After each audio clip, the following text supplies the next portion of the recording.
So today's topic, as you all know, is equality at the heart of Sikh ideology and standing up for the Guru's message. And it's the third lecture or like talk we have in this series of interreligious dialogue. And yes, I would love to welcome our guest, Nikky.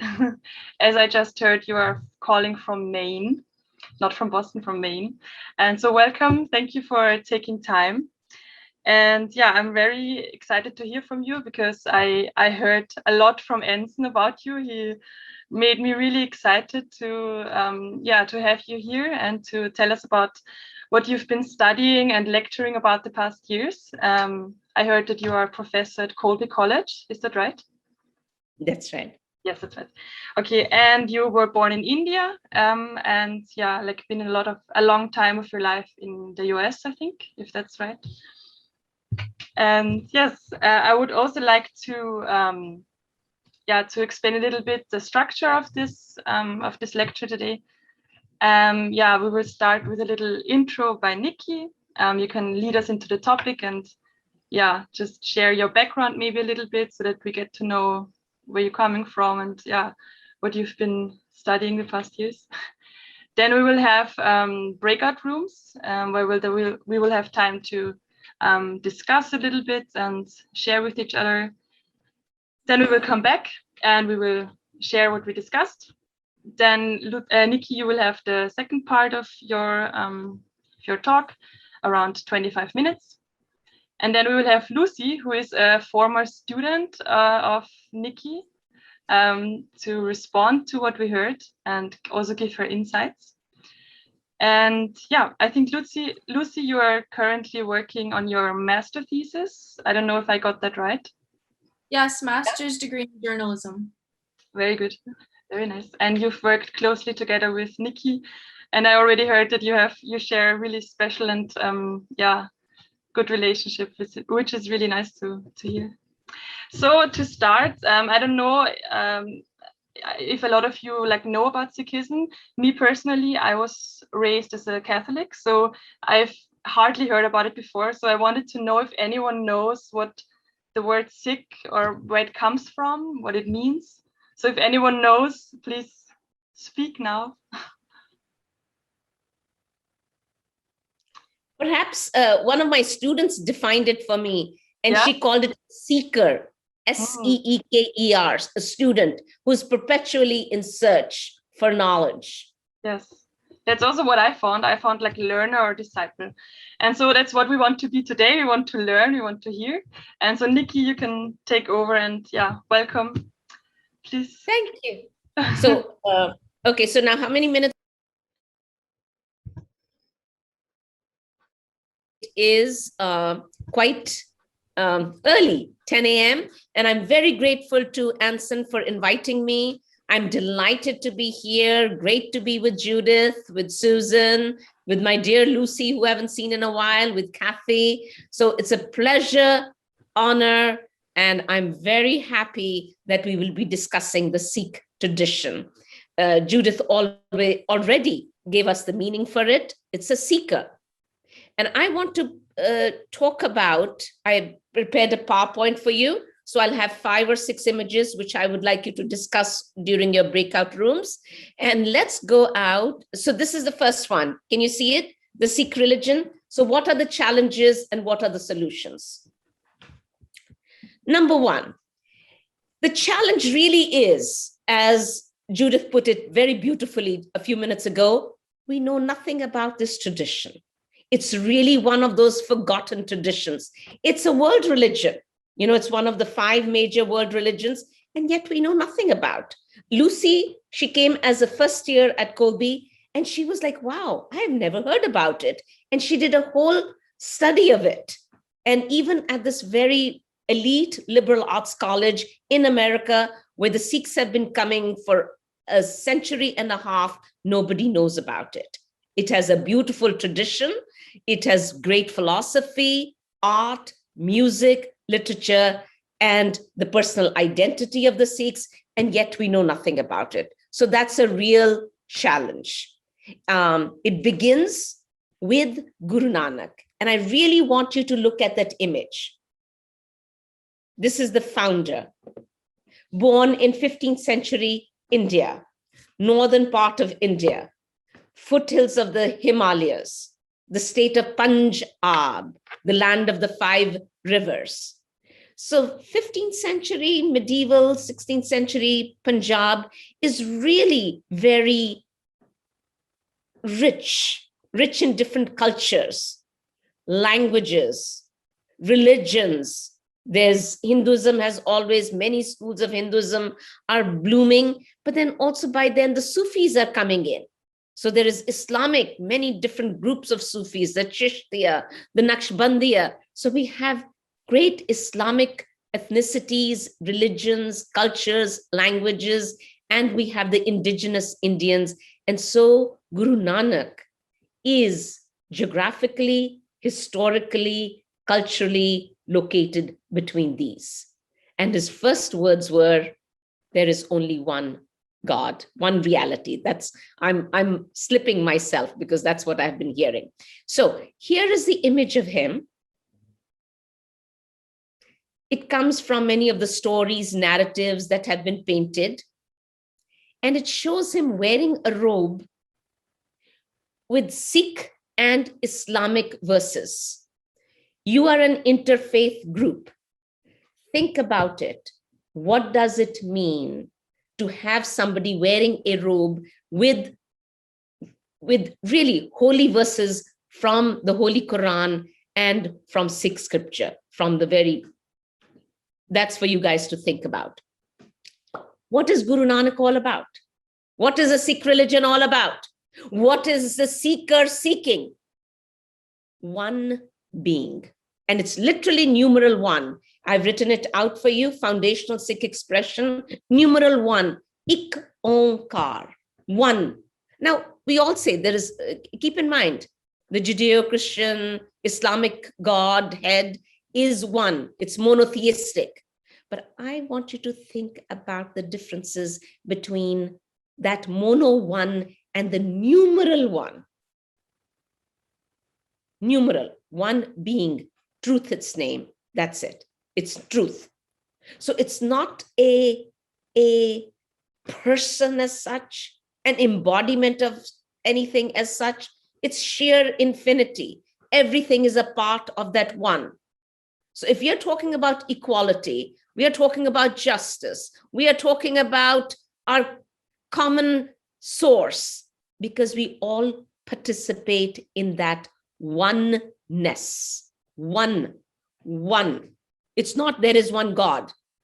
It's being. And being is a verb where you are. So it's not I really want us to get rid of those concepts that we have. There is one God. It's not a God. It's a being. And we share, each of us, wherever you're sitting in Vienna or in America or in the past or the future, we participate in that oneness. So that is the foundational Sikh statement. This is what Guru Nanak brought. This is where the whole tradition begins. So people start following him, and this is how the Sikh tradition originates. And so the next one is he wrote, he spelt out, he uttered. He was so enchanted by this concept, by this infinity, magic of the word, the beauty of the word, of this cosmos. It's not after death or heaven out there. It's right here. Every little blade of grass palpitates with this infinity. And he wrote beautiful poetry. He composed. And he had a Muslim companion, and he would sing. The companion would play the instrument, the rabab, and Guru Nanak would burst into sublime verses. So that is the starting point of Sikh scripture. And that's what I work on. I love that poetry of his. It's all saturated with divine joy and search for the divine one. Before he passed away, before Guru Nanak passed away, he gave his little booklet, they say, to his disciple and made him guru. So this way we have 10 gurus who carried on, reinforced, crystallized the message of Guru Nanak, the first guru. The fifth, in 1604, compiled the text. So this is, do you see the holy book there? This is for the Sikhs, everything. Do you see? It's all what should I say, draped in silks and so forth. So for the Sikhs, the Guru is the scripture. This is the holy volume. And very interestingly, you're into interfaith. This volume is an interfaith archive because it carries not only the verses, the compositions of the Sikh gurus, but also of Hindu saints and Muslim saints. So this is quite a reservoir for interfaith resource. It really is. And every day, so the Sikhs, when they get married, they walk around the book 4 times, the couple. What is Sikh ritual? Recitation from these hymns, which are, and these people and the saints were from all, the Hindu saints, for example, who were kicked out of temples because they could not go in because of their lower castes. Everybody was welcome. And this particular image is from the Golden Temple. I don't know when Susan was in India, whether she visited the Golden Temple or not, but that's that would be the Vatican for the Sikhs. And that's where the first volume was installed. And the Sikh architecture, how it symbolizes, is with the 4 doors. And the 4 doors kind of architecturally stating that all the 4 castes, the traditional 4 castes and classes of the Hindu tradition, were all welcome. So everybody is welcome. So if you go to to any Sikh space, the Gurdwara, I think is there a Gurdwara in Vienna? I'm not sure. But if you go, anybody's welcome. And there's meals ready. Anybody can participate in the meals. Everybody sits on the floor together. Everybody cooks, everybody eats together. So it's a very egalitarian tradition. And that was the focus of Guru Nanak. So this is the holy book. And who do you see all around it? Make a note of that too. There's no priesthood in Sikhism. Anybody can read the book. Anybody can recite the holy verses. Which gender do you see here? You can see all male. There's a woman standing right behind. So just keep that in mind as you think about these things, how the tradition intrinsically is so egalitarian, open, inclusive, and what we human beings over the centuries, how we kind of make it, box it, categorize it, and whatever we do with it. Your problem. I'm not going to think with you. So this is my statement. You may want to think about it. The holy book brings together the voice of Sikh gurus, Muslims, Hindus, with all their distinctive richness. So it's not to say everybody, each author is acknowledged. So it's not that it's kind of plagiarism. Here is the book, everybody, no, because sometimes they differ a great deal, but that's okay. We can have dialogue. There's Guru Nanak having dialogue with the Sufi poet, Baba Farid. There are people the Sikh tradition is not iconic at all. And yet we have poets who believe in Krishna. That's fine. What's wrong with that? So it's more like conversation, looking at different ways of life. It's not to change, but to be open, to include. We are all the same and we have differences.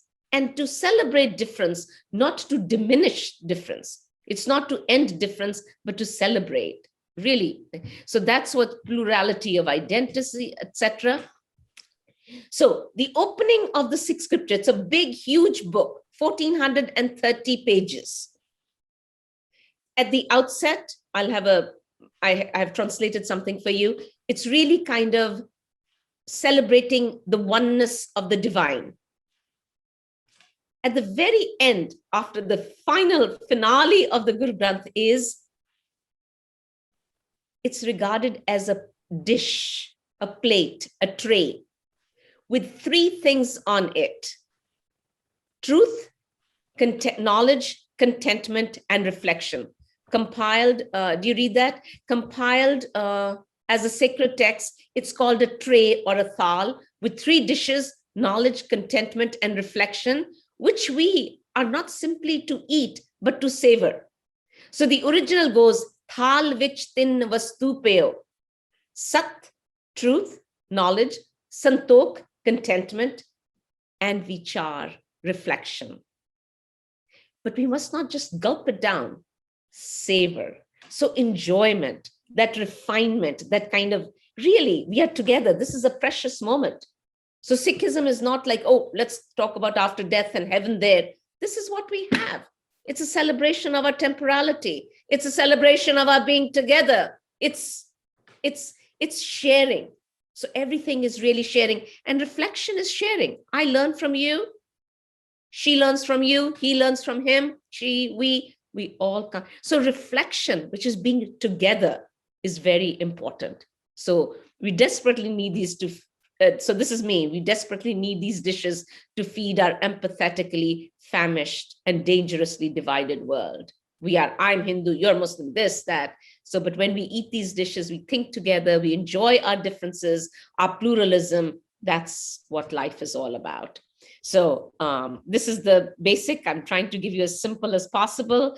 Important institutions that were started by Guru Nanak was, of course, being together and reciting, remembering the Divine One through the hymns. And another part was cooking and eating together. Just think about it. Who will you have your evening meal with? People you're closest with. So that's where our barriers, who's cooking, pollution, because India had all these various divisions and hierarchies. Who eats, who cooks? Kitchen is a sacred space.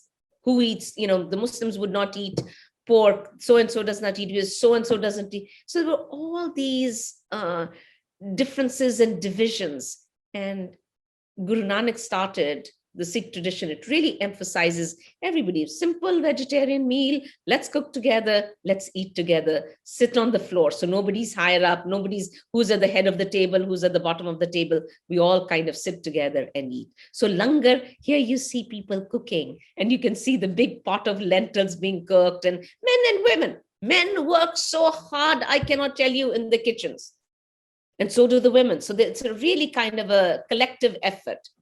So that's what's going on. So that's called langar, collective cooking and eating.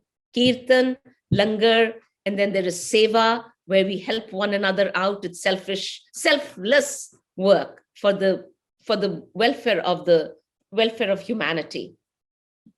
So here is another image from the Golden Temple. I just wanted to show you. You see the book, the holy book there. Everybody comes, everybody sits on the floor. But again, you see people who are closest to, when it comes to conducting worship, conducting rituals, it's really, you see the males. And that's where I think things need to be challenged. That equality that's at the heart of Sikhism needs to be practiced. All right. So this is something I want you to think about, the role of translations. This is the opening verse of Sikh scripture. To me, this is the foundation of Sikhism. This is it. The rest of the 1430 pages of the scripture is really kind of an analysis, interpretation, hermeneutics, whatever you want to call, of this basic opening. You can you get a copy of it and you can discuss it? I just want you to see the difference in translation. My translation is on the left, and the more common mainstream translation, which was done a few years ago by UNESCO, is on the other hand. Ik Onkar, there is one being, truth by name. Here it goes, there is one God, eternal truth is his name. So you can look at those: primal creator, maker without time, unborn, not begotten, the last line, not being of his own being, the gift of the Guru, by the grace of the Guru made known. So what I'm saying is translations, and this may, for the Bible, for the Holy Quran, for all texts, the translator's role is very significant. Who comes in between the original? So the original text is very inclusive, but the translations, the way people studied, who knew English? We went to missionary schools. I learned our Father very proudly before I learned the Sikh scripture, before I knew this, because I went to a Catholic school, which I really enjoyed. And I loved my nuns, and I am who I am because of what they gave me. But it was kind of pluralism. They didn't convert us. They gave us lovely narratives, beautiful images of the Virgin. I'd be collecting them. This was up very, and there were, Hindu friends all around me. We went to temples, we saw the goddesses, but it wasn't like we were, made into something, and we were not scared. We were not frightened about the other. All this alien stuff is fear, not knowing the other. But when of course, I sang, "The Lord is my shepherd, nothing shall I fear," with such, and I still do, because to me, the one is that, I'm being taken care of. And so this just that fear. But on the other hand, when I translate the Sikh scripture, if I were to translate and get that Judeo-Christian imagery, it does not give me true access and meaning to the scripture itself, to the Sikhism. So that's why, to me, translations are very important. So we will conclude here. These are the questions I want you to think about.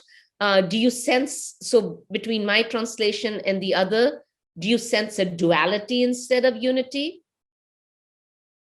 Do you sense limitation instead of infinity?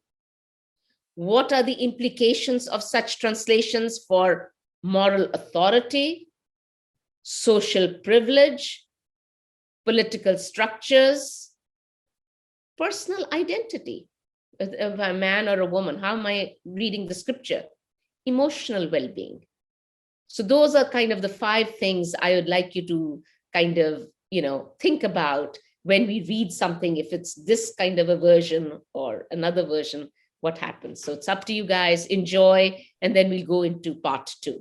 So basically my challenges are that there is an inherent equality, oneness, togetherness in the Sikh tradition, which unfortunately over the centuries has somehow been ruptured. And we have, here is Hindu, Muslim, Sikh, and here is, male, female, and we have forgotten the oneness, and we get caught up in the externals. So that's that. Thank you so much for this first introduction. I love just listening to you, and I can feel that you're really passionate about it, and it also makes me really excited. And so now we're gonna break into breakout rooms, and we will, what you spoke about, like the tray with 3 parts, and we will dive into the reflection part now.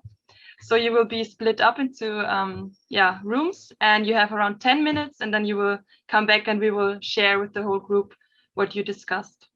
Thank you. I think we're all back. I will have Olivier take over the discussion.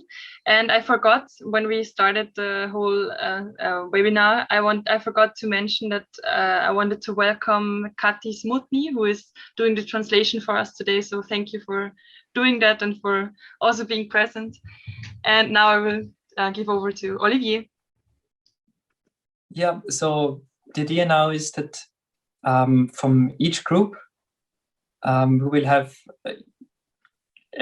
one person can share what they discussed, what they found, and maybe some questions that came up that we can collect then for Nikki and Lucy to answer later. And yeah, I will just start by sharing what we discussed in our group. I was together with Andreas and Uli, and so Andreas came a bit late, so I summed up a little bit about what Nikky explained to us. And I think what was the most fascinating thing about Sikhism, to me at least, is that this idea that there is no God. And I think this is also one of the when we think about religion in the Western world, we always think it has to have something to do with God. and it's beautiful to see that this is not necessarily the case, and that there can be religions without God, but it makes them also more inclusive if there's no God. It's more the oneness, rather than the division, out there. It's we participate in this total, and there's something. Am I supposed to respond now or later? As you want. I think it's good if you have something to say, then you can say it right away. Indeed, I do. Because to me, there is this very important notion of being. There is one being. So this one being is very important. But this being is expansive, infinite. It's out there, it's here, past, future, everywhere. And we all participate in this being. So rather than a noun, a reified kind of a concept, we have to feel this. So it's more an experience of oneness rather than a concept of oneness. Because when we bring the word God, it becomes a deity out there, and I'm removed from there. And so this is the Sikh tradition, what Guru Nanak, as I read him, as I understand him, there is one being, and truth it is. So what it emphasizes is living, existence, because we must live truthfully, because the name of that one is truth. You see what I'm saying?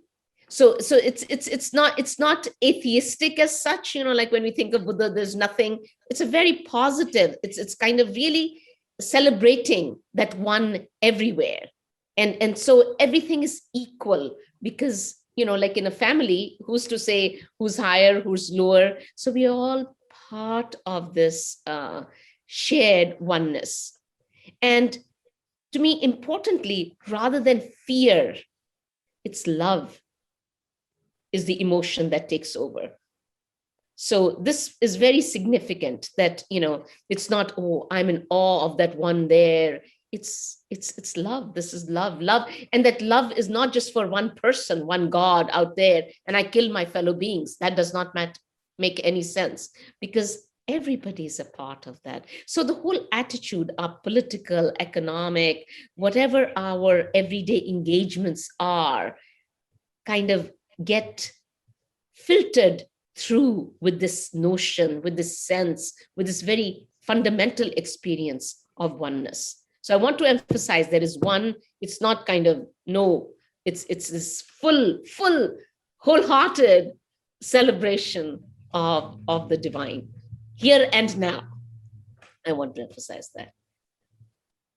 That's very beautiful. Yeah, so then let's go to the second group. I think it was Gabriel J Tech. Does one of you want to share something? And J Tech, would you like to share, please? Oh, yeah, sure. Thank you. Thank you, Nikki. It's great to learn from you today. I think I've learned a lot from you today, even after being a Sikh. So as a Sikh, so I'm, those of you who don't know me, I met Olivier 3 years ago in Ottawa, Canada. I live in Ottawa. And we, just a background story, we had one day where Oliver and I decided that we're going to do a religious day, where early morning on a Sunday, we first went to a Christian mass at a church where I was wearing my turban, and I was completely welcomed, and it was a beautiful time. And after that, we went to a Sikh temple where we had langar, where Oliver actually experienced all the Sikh traditions. So it was a very interesting day. So thank you, Oliver, for inviting me for this thing out here. What we discussed was that because I've lived in India and I've lived in Canada, and how I think that Sikhism being practiced is so different. And it comes to the point how about the gender inequality, that what I feel that in India, I don't know what has corrupted the religion. Is it the hundreds of years of Indian culture? Maybe it's other religions. I don't know what's happened to Sikhism in general in India, but I feel that Sikhs outside of India are way more devoted in a way that they are actually practicing the actual version. That's what I've seen personally. I feel that when I go to a Sikh temple here in Ottawa, I've seen women basically women reciting poems. They're playing the instruments, which I might not have seen in India. So that was one point that I talked about as a personal experience. Other than that, we talked about langar, how it's done, and what else was it, Samuel? do you wanna pitch in something? I'm blanking out, I think. And the concept of community, what it's like in Sikhism, we talked about that how we actually, from when we are small kids, we are taught how to, like we're told to actually give. We're told to give to everyone, irrespective of who they are. And you can give in any way. You don't have to give in in monetary form. You can give in any way to help the community, to help the mission of making the entire human race as one. That's something that we talked about. Yeah. I really love your point, Jatig, how Sikhism is really, the original is really committed. Nanak was committed. The gurus were committed to the welfare of the human community, not just the Sikhs. But unfortunately, over the centuries, whatever has happened is that it becomes kind of limited and more boxed in and so forth. Your question, Jatig, what happened? Honestly, I've been studying, I am a student of religion. I spent all my life, by the way, just to give you a little bit, I grew up in the Punjab, in Patiala, and my father— I'm from Patiala too. Oh my God, centuries later, who knows? I went to Lady Fatima Convent, and my father was at the Center for World Religions at Harvard. He had come to visit this place. And then he went back in India in 1968 and started the Department of Religious Studies, which is the first academic department of religion anywhere in India. So India is a very religiously rich country, but the academic study really started in Patiala at the Punjabi University. So he was the first chairman of the first department, and it's very interestingly built in the form of a ship with 5 different sails. So representing the different faiths: Islam, Christianity, Buddhism, Jainism, Sikhism. And then it has water all around it, kind of, here is a ship going, and a flame on top symbolizing they're all going to the same goal. So it's architecturally, it's quite remarkable. So there were conferences. My dad would hold international conferences. People are all coming from all over the world. And in Patiala in those days, now there are lots of hotels and so forth. There weren't many. So people would often stay. Some of the guests and so forth would stay at our house. And I met one student. She was at Columbia, Lucy. She was studying Buddhism. And I was a tiny tot at that time. And I got some addresses of different girls' schools. So I came just after finishing my 9th in Patiala, I came to America. So all my life, I have studied here. And then I went to Wellesley College, which is a leading women's college in America. I went to University of Pennsylvania, Temple University, so forth. And my love for Sikh scripture really began in America, because I was so far away, nobody to speak Punjabi with, nobody, So this is where I longed for, and I really got into it. So I have really dedicated my life to Sikh literature. And I just want to tell you, this is a real, my deep feeling. The authors, people like Guru Nanak, are amazingly liberal, foresighted, visionaries. what he speaks about, the way the woman is talked about, even menstrual blood, the acknowledgement, it is amazingly sophisticated, refined, evolved. Now coming to Jai Tegh's point, unfortunately, the community has not realized it. We as members, even today in the 21st century, we do not have those kind of lenses, those kind of progressive lenses to understand the meaning of these words. That's why it's really important that we go to the original, that we really go to the text ourselves and not have any interpreters or translations or people getting in between us and read it, because the Guru Nanak wrote in the vernacular. So it would touch our hearts, not me or you, an authoritarian person in between, so I could communicate to you the meaning of what I want. It was just instantaneous. And that kind of very physical, palpable communication is crucial. That's how we will get it, not with all these kind of in-between logical and, whatever we kind of create these barriers. So your point is that to emphasize it, yes, something has happened, but I think it's basically the generations have not quite grasped what he meant. But here you are. So this is my future. I'm very proud of people like him. I really am. This is my goal, for people to understand and kind of do something about their tradition with an open mind rather than kind of being insular. So thank you very much. The other question which our group was concerned with,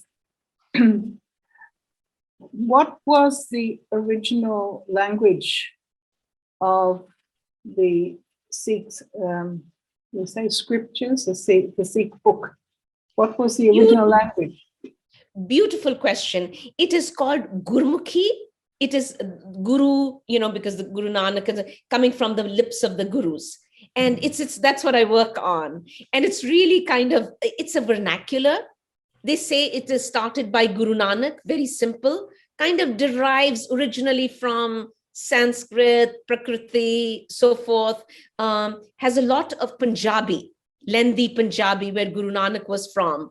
So it has, it's not an elite language. That's what we need to keep in mind. It's not, because what were the Vedas written in? Sanskrit. That was the language of the gods. And the same thing for the Holy Quran, for the Arabic. So Guru Nanak, the whole impulse was to be simple, vernacular. So Gurmukhi is the script. But, Guru Nanak lived in 1469, and there is a follower of his, Guru Arjan, who was, who compiled the book in 1604. So there's been a long gap, both time-wise and regionally too. There are lots of poets in the Guru Granth Sahib. So some come from the north, some south, east, west. So they bring all their different languages. Some is more influenced by Marathi, some by Punjabi. But what's interesting is that the whole text is scripted in Gurmukhi. That's your question. So it's the calligraphy is Gurmukhi. And unfortunately, so I have a book, Punjabi is the language. This was a local language spoken by Hindus, Muslims, Sikhs. What happens in the 20th century? The British take over earlier, 1849, the Punjab is annexed by the British. And to foment political divisions, the language played an important role for them. So they had Urdu that they made as the official language from somewhere far away. And the language, the local language that was spoken by Hindus, Muslims, Sikhs equally got all into the politics of identity. So Hindus started speaking Hindi, Muslims started speaking Urdu, and the Punjabi language was left for the Sikhs. So it's very, very sad. So I've done a book, Lyrics from the Punjab, an anthology of poetry, sacred and secular, where I take Hindu, Muslim, Sikh poets, sacred and secular, and kind of show how they are all speaking in the Punjabi language. but the script becomes different. So when a Muslim is writing in Punjabi, it'd be using the Persian, Arabic Persian script. When a Hindu is writing Punjabi, it would be the Sanskrit script, and the Sikhs would be writing in the Gurmukhi script. So the script varies, the language is the same. Yeah, we mostly talked about like translations and how like it's almost impossible to not translate with like your own lens of society or like ideas or like time or whatever. And then we also got a little bit into a discussion about like how it works with translations in other religions, because we had Susan, she's Jewish, and I'm Christian, and Katya was also Christian. So like we immediately found out, okay, there's like this issue of translating is also found in other religions, and like it's a constant, not struggle, but like it's present everywhere, like, and you cannot Absolutely, very much so.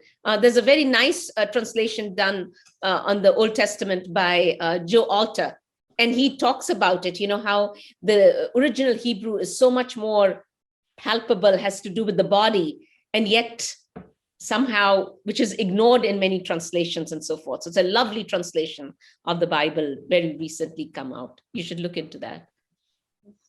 So I think now we're done with all the groups, and you can take over again. And we have like 20 minutes for the second part, because time is get going.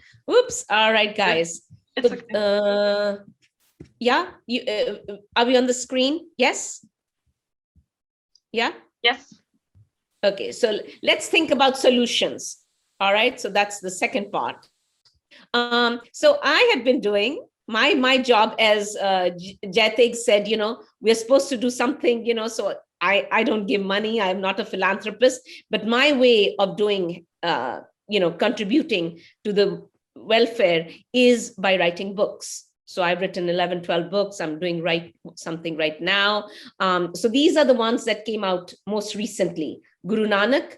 And here I took a biography of his from his own words, so to say, from the scripture, what he said. So kind of creating that. So it's quite an interesting book. So if anybody's interested, please have a look at it. And then these are the translations of mine, Hymns of the Sikh Gurus, which first came out by HarperCollins, then Penguin did it, two series. And I'm doing right now for Harvard University Press as well, Guru Nanak's verse.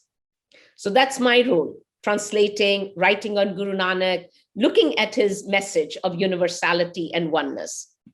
So this is really kind of the questions that I have, who performs, who leads worship, public worship. I know Jaitig said there are women abroad, but there are still not that many. You still see them doing kirtan or doing langar, but who is, most of the time, you go and see how many weddings are conducted by women versus male. So it's still a very male-dominated patriarchal world. And even in my home, there's always something to do with female pollution and so forth, which is absolutely goes against Guru Nanak. That's what I've been working on. So if anybody wants to look, I have a book on it, The Feminine Principle and the Sikh Vision of the Transcendent. You can look at it, and I worked on it, how Guru Nanak, how the Sikh scripture is validating for women's bodies and so forth. So I won't go over here, but that's something. Why are women marginalized? Oh my gosh, look at me writing marginalized wrong. Number 3, we need to recognize the presence. Not here, I should say, and this goes back to my original point when we started out, how Sikhism, it's not just the women are missing in Sikhism, but Sikhism overall is missing from world religions. I think my own wonderful Lucy will have a narrative for you, just what she told me yesterday. She was sharing a story, so I won't go into that. So we need to recognize the presence of Sikhs in their stories, in their histories, and visual art. And it's really important, because you go to works of art. How many Sikh artists have you come across? None. You barely see, and there's beautiful works of art, in the Sikh tradition, especially with the Janam Sakhis, the Golden Temple. There's just so much there. So we need to bring that. And my last point is men and women need to work together. All right. So I just want to end with a few images that I'm very fond of, how these are very important artists, and you can look into them. So my first one is Amrita Shergill. And she is an amazing, amazing artist. Look at the dates. She was born in 1913, died in 1941, not even 30 years old, and one of the leading Indian artists. Her mother was Hungarian. So Amrita Shergill is half Hungarian. And I think she was both Catholic and Jewish from her mother's side. The mother married a Sikh. So you see the father there, very Sikh aristocrat. So she grew up in India. She was in Budapest till World War I ended. And then she went back to India. And she was quite a genius. So the parents sent her to study at in Paris, where she was, she really was a remarkable, remarkable student. And she kind of, what she did with India, and I want you to look at this image. What she created was realistic art. Until then, India kind of, the woman, kind of grand goddesses in Hinduism. There is Lakshmi, goddess of wealth, and goddess Saraswati, goddess of knowledge, and so forth. And you can see the image on the right. This is by a male, very famous male artist. Female figure with 4 arms.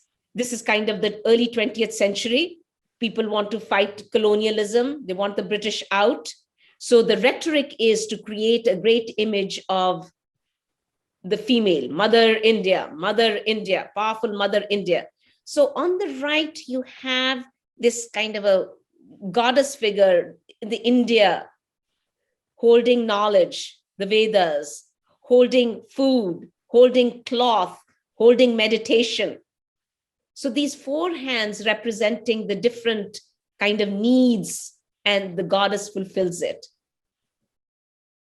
To the contrary, what does Amrita Shergill do? Show the reality. This is poverty. This is impoverishment. This is what's happened. So she kind of created this whole impulse, this whole school of realism in India. Quite a remarkable woman. In her short life, I don't know how many paintings she did. She's been at the Tate. I mean, she's one of the most famous ones. And when she died, the Museum of Modern, the National Museum of Modern Art was established just to house her works. So this was Jawaharlal Nehru, the Prime Minister of India, who created that. So there are works of art. So she's a great one. And there's a painting of hers at the museum in Vienna.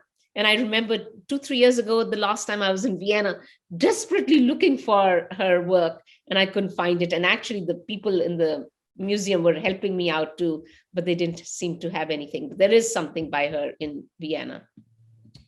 So here is another image by Amrita Shergill. And here is the ancient storyteller, as she says. And you can see the 2 worlds, the male world and the female world.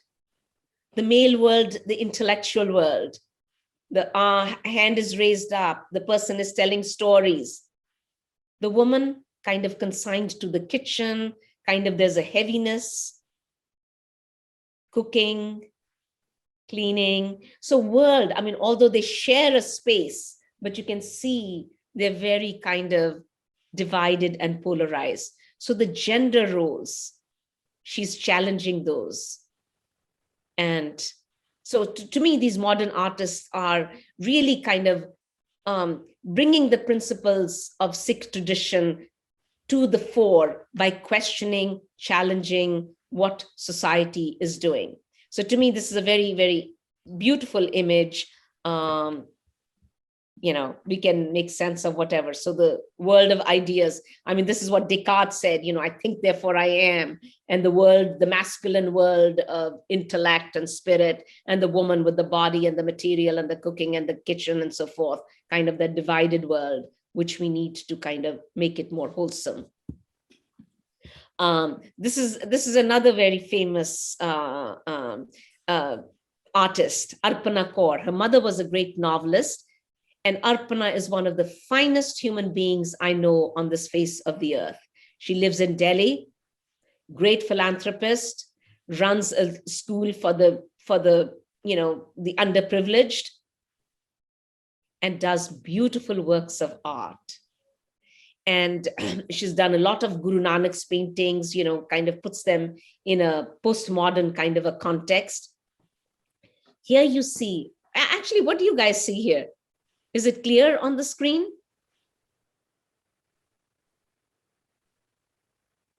Any thoughts on this?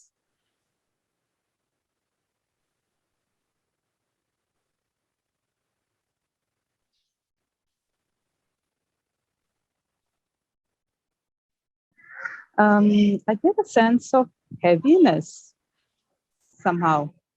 Yes.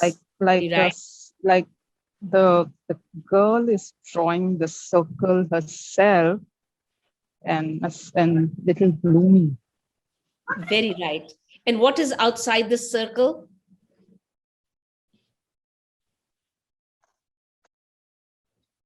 A bus. Yes. All this combustion and pollution.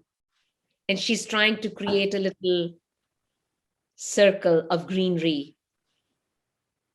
So again, she's very much speaking what here is this cosmos. Guru Nanak recites everything, this beauty of the world, the magic of the world. It's a very kind of attitude of love for this world. And what are we doing to this world of ours? We are distorting it, and we are polluting it. And so she's bringing environmental sensitivity to the forefront of her works. And then my last one here is this multicultural world that our dear J Tech is a part of. These are two sisters, twins, and they are in England, born and brought up in England, Sikh girls. And they are so alike. They finish each other's sentences, they do the same work on the same canvas and so forth. So I just want to leave you with this. We start out with Guru Nanak, Punjab. There is one being. And here are the Singh twins, bringing that reality to the contemporary world in a diasporic global stage. So here is the Last Supper. I think you have Leonardo da Vinci's painting at the background. What do you see here? Is there any way of making it bigger or something? I want you to kind of really, this is my last slide. So I want to leave you all with this. This new world, this multicultural world of Guru Nanak, and kind of imagined by the Singh twins in England, youngsters. I've got a question how you can make it larger. So everyone can, if you go to the top of your screen, you can, there's a, there's a pop-up menu in the middle of your screen where you can zoom in. View options, I think it's called. So I want to hear somebody, each of you saying something. What do you see? Quickly. I have 1 minute and that's it. So Olivier, what do you see? Tell me. Anything that catches your eye? I think this is like a statue of Mary in the right back corner. Very, very right. Somebody else? The Last Supper, in fact, was Seder night, the first night of Passover. So I can see the big Passover plate on that table. The traditional plate for Passover, more or less in the middle of the table. Very good. Somebody else? Elephants. Elephant, right? Ganesha is half elephant and so forth. Very right. I can see what looks like a Christmas tree. Very right. What else? I see a balance between culture and maybe modernity, like because there's TV, there's cameras, and there's photo of Guru Gobind Singh Ji as well. So I feel Exactly. there's a balance in there, like for everything. Modernity, very right. Somebody taking an image, cameras, very right. Three women sit at the table and two women serve. Yeah.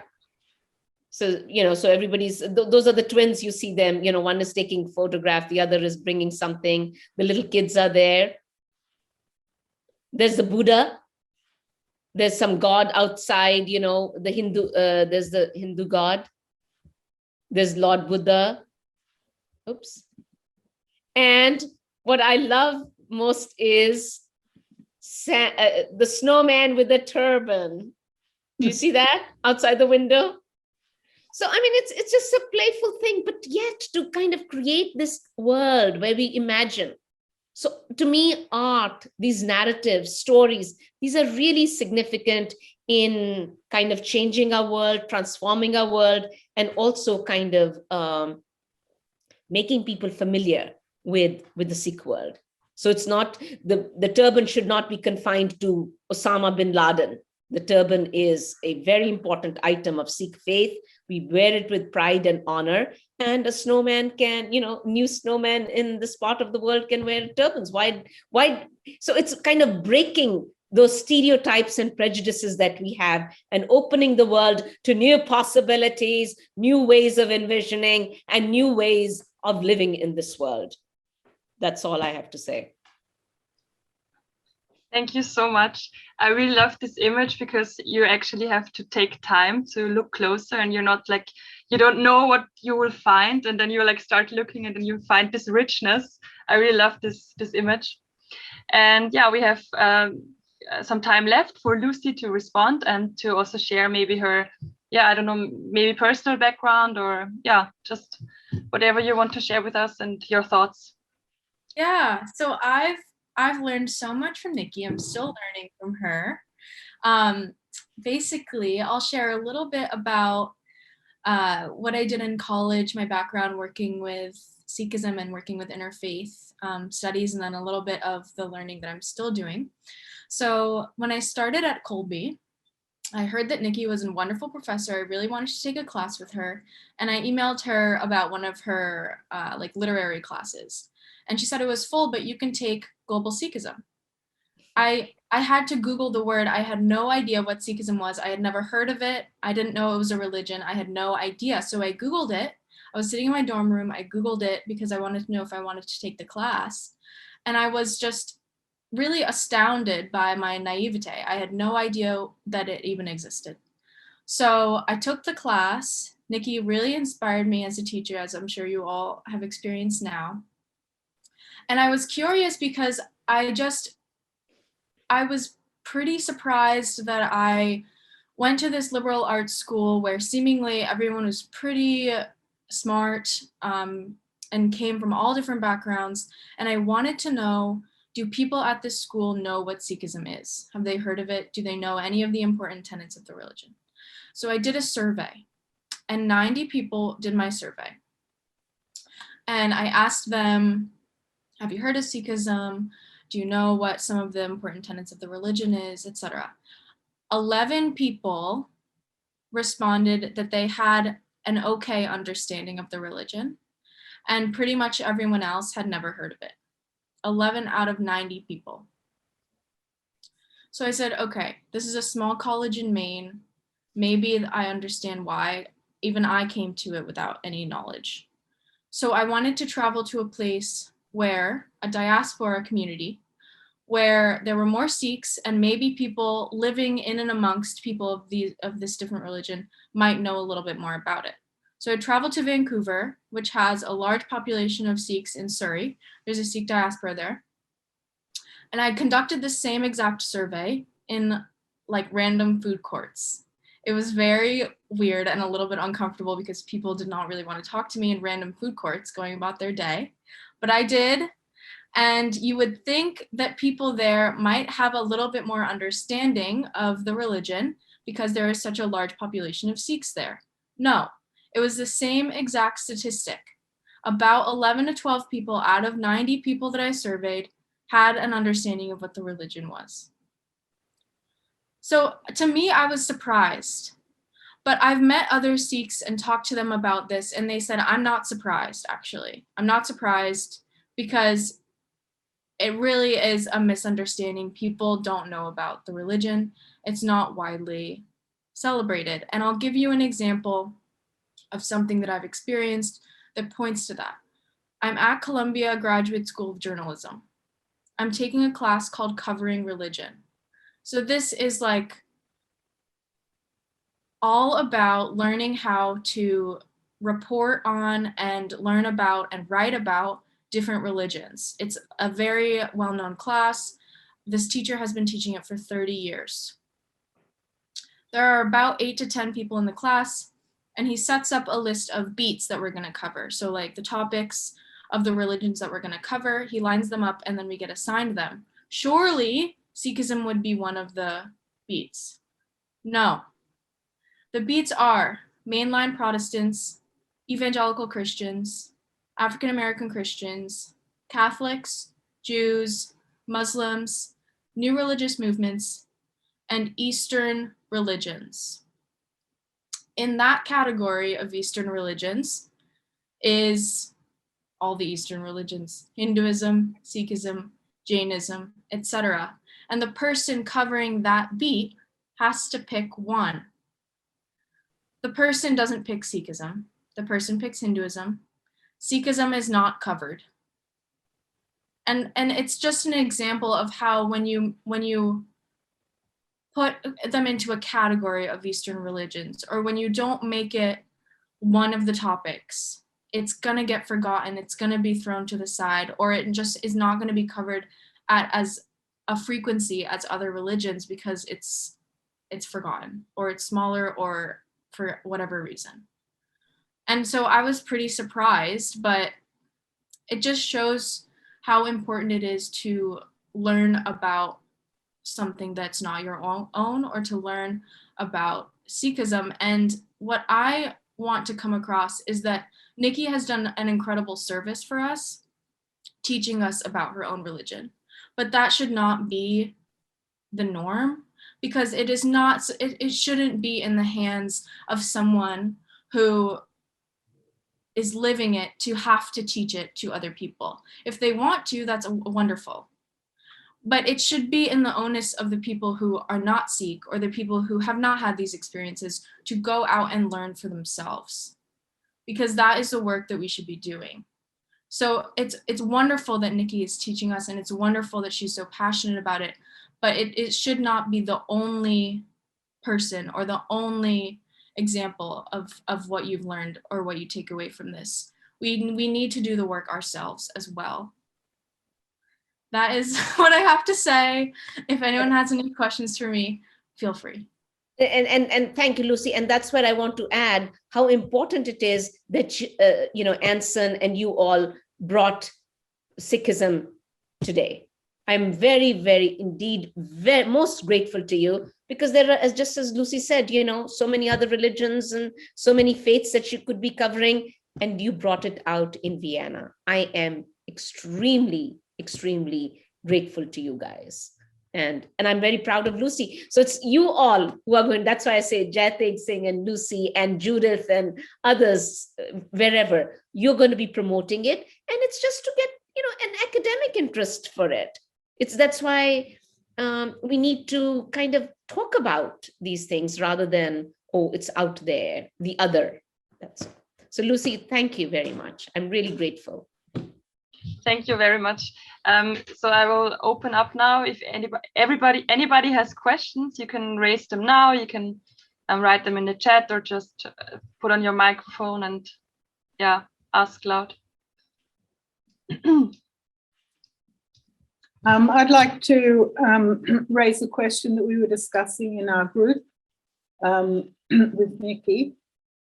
It impressed me that you made the statement that translation or interpretation can corrupt.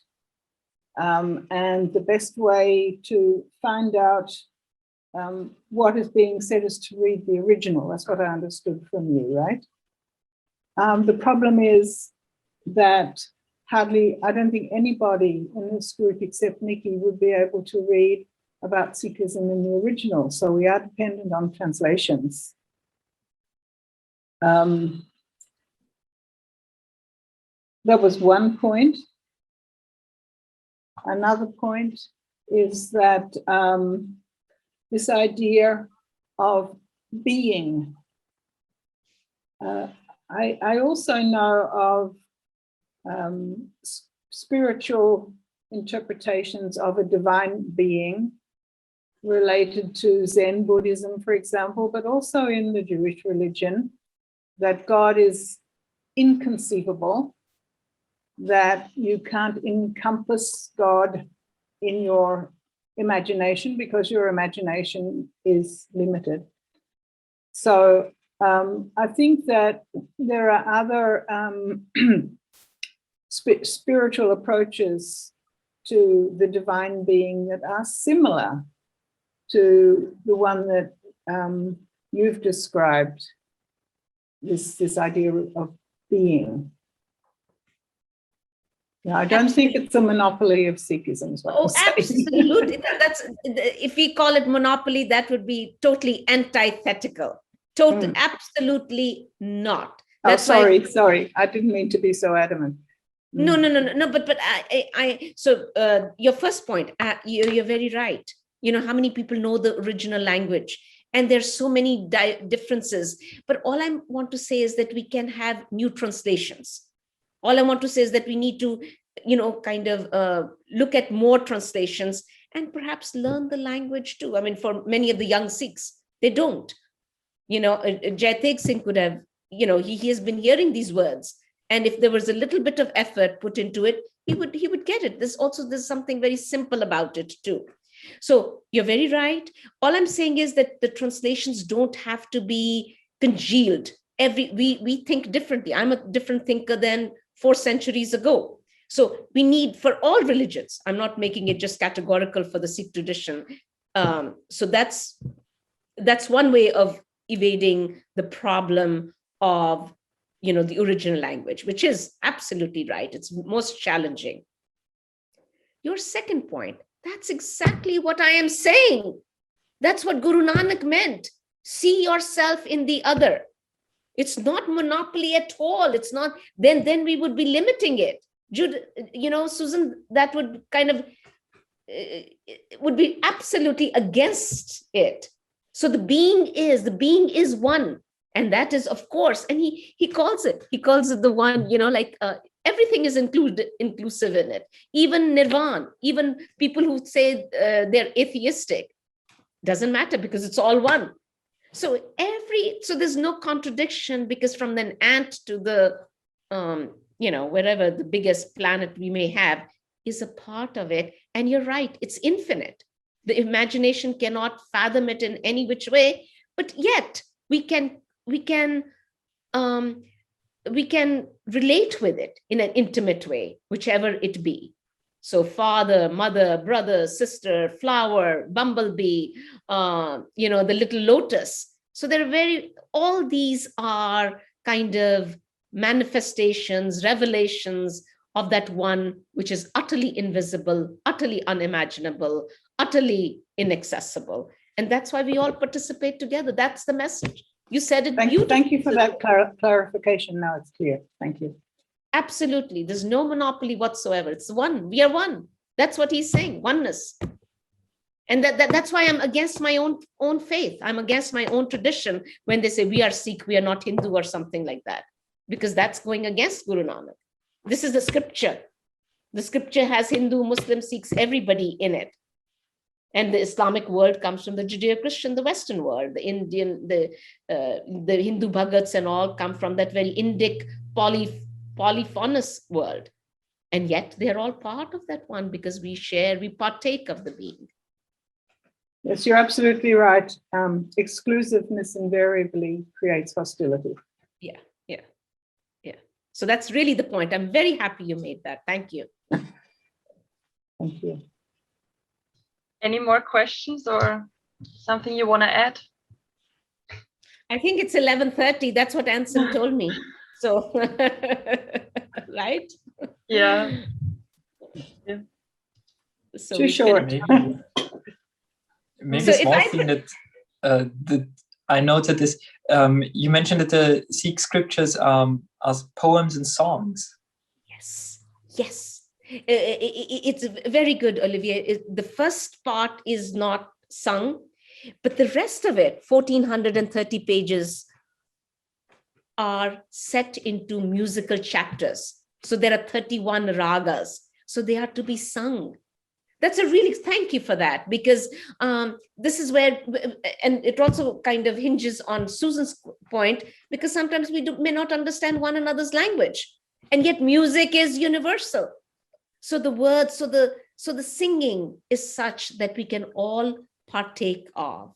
And I think it was like audiences came from different cultures, religions, languages, but we enjoy music. There's something about sound. And so the music, very, very right. So all of them are the chapters, the 31, the scripture is put into 31 chapters, and they're all the musical melodies, so to say. So they are to be sung. And the word rag really means color. So we sing it, so we get colored. So it's really kind of an emotional exaltation. And that's what I wanted to emphasize, you know. So the Sikh tradition is not into kind of, I believe in this and I have faith in this, but really to experience that oneness, that being, which we all partake. And music kind of makes connections. I bond with you through music. We listen to a song together, you know, we come together that way. So this is how early community, or, you know, how Sikhism spread through these songs, and it brings us together. And that's what we do. Sikh temples, singing, and that joins us with one another. Sang coming together of people, what we are doing right now. I know this is all kind of internet and we may be sitting in different places, but it's really coming together.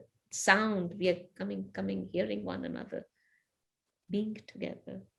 So it's a very important. I'm really glad.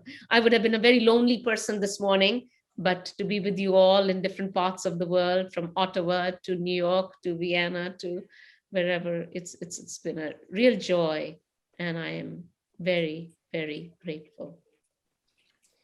Yeah, it's also been an honor for us.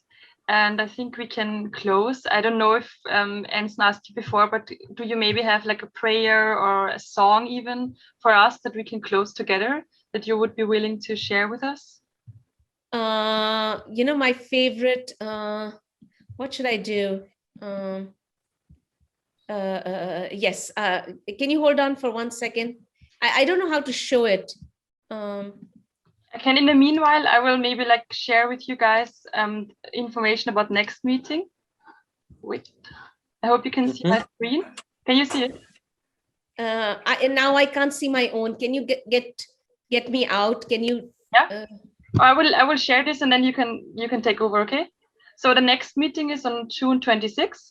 And yeah, we will have Farah Seb join us, and she's like she's done a lot of work and in like for women, and also role of women, and Anson, you want to add something?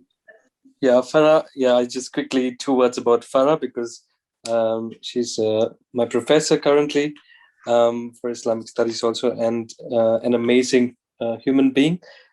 She introduced Islam to me in a very deep and unique way, which I haven't experienced before, even after having lived in India. So I would welcome you really to attend the lecture with Farah. Yeah, she's an incredible person. Yes. So that's that. And now we can close maybe. I need to find mine. I can't do anything, Judith, unless you, yeah. Now I'll look for mine. Okay, I just want to, oh, I got it. Thank you. All right, guys. So this is the evening prayer for the Sikhs. It's your evening.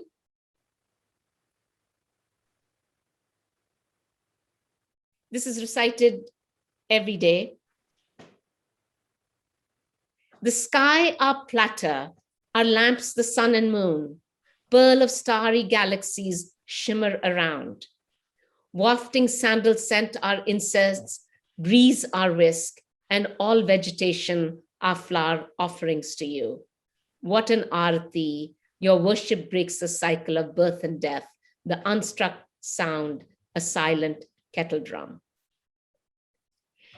So the original is Gagan mein thal rav chand deepak bane. And you know, in most of the Hindu temples, you have a dish. As we were talking, the Guru Granth is considered to be a dish, a platter, a tray. And people put lamps, incense, food, fruit, flowers.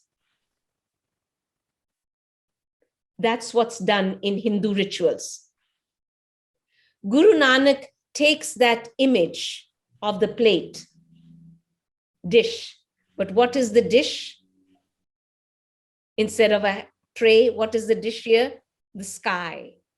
The sky, which is common to us all. Susan, it's not his own. He's not holding it in hand. Everybody, this common sky, what could be more transcendent? What could be more ethereal than the skies? That is our plate. And on that plate, the sun and the moon are the lamps, the starry galaxies, and the breeze is our whisk. So taking these very palpable images and contextualizing it into a cosmic worship where you and I, Hindu, Muslim, Sikh, Buddhist, Christian, male or female, upper class or lower caste, white or black, all come together and worship that oneness. This is the evening prayer. Gagan mein thal rav chand deepak bane, tarika mandal janak moti, dupar man alo pavan chavro kare, sagal ban rai fulant jyoti, kaisi aarti hoye, pav khandana teri aarti. So that's the evening prayer. Goodbye, good night, all the best to all of you. Please send me an email. Thank you. Bye-bye. Thank you, Nikki. so Thank much. you so much for your presentation. Thank you. Thanks so much. Thank you.